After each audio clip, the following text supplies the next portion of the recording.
नमस्कार. कोकणचे वैभव असलेल्या सागर डिजिटलमध्ये आपले स्वागत.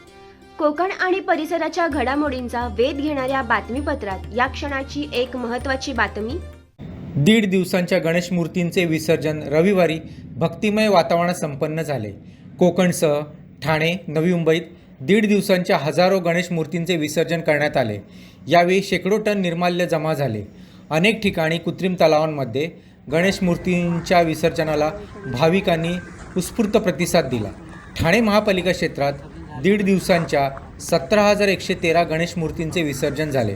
पर्यावरणाभिमुख गणेश उत्सवाची संकल्पना राबवून राज्यात गणेशोत्सवाचा आदर्श घालून देणाऱ्या ठाणे महापालिकेच्या पर्यायी गणेश विसर्जन व्यवस्थेला चांगला प्रतिसाद मिळाला.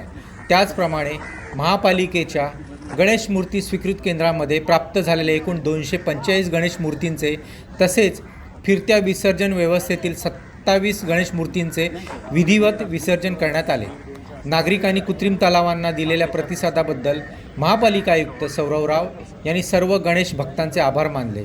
आयुक्त राव यांनी कोपरी विसर्जन घाट, रायला देवी, उपवन, निळकंठ येथील कृत्रिम तलाव, कोलशेत विसर्जन घाट येथे भेट देऊन विसर्जन व्यवस्थेची सोमवारी पाहणी केली. 1.5 दिवसाच्या विसर्जनाच्या वेळी आलेल्या अनुभवानुसार सर्व ठिकाणी विसर्जन व्यवस्थेत आवश्यक सुधारणा कराव्यात, स्वच्छता ठेवावी अशा सूचना आयुक्त राव यांनी दिल्या. या पाहणीच्या वेळी अतिरिक्त आयुक्त प्रशांत रोडे, उपायुक्त जी गोदेपुरे, शंकर पाटोळे, सचिन पवार, मनोहर बोडके, उपनगर अभियंता विकास ढोले, शुभांगी केसवानी, स्थानिक सहाय्यक आयुक्त, स्थानिक कार्यकारी अभियंता आदी अधिकारी उपस्थित होते. ठाण्याप्रमाणेच नवी मुंबई महापालिका क्षेत्रातही गणेश विसर्जनाला नागरिकांनी उत्स्फूर्त प्रतिसाद दिला. सागर डिजिटल, वस्तुनिष्ठ बातमी, घटनेचा पाठपुरावा आणि हित आमच्या असंख्य दर्शकांचे.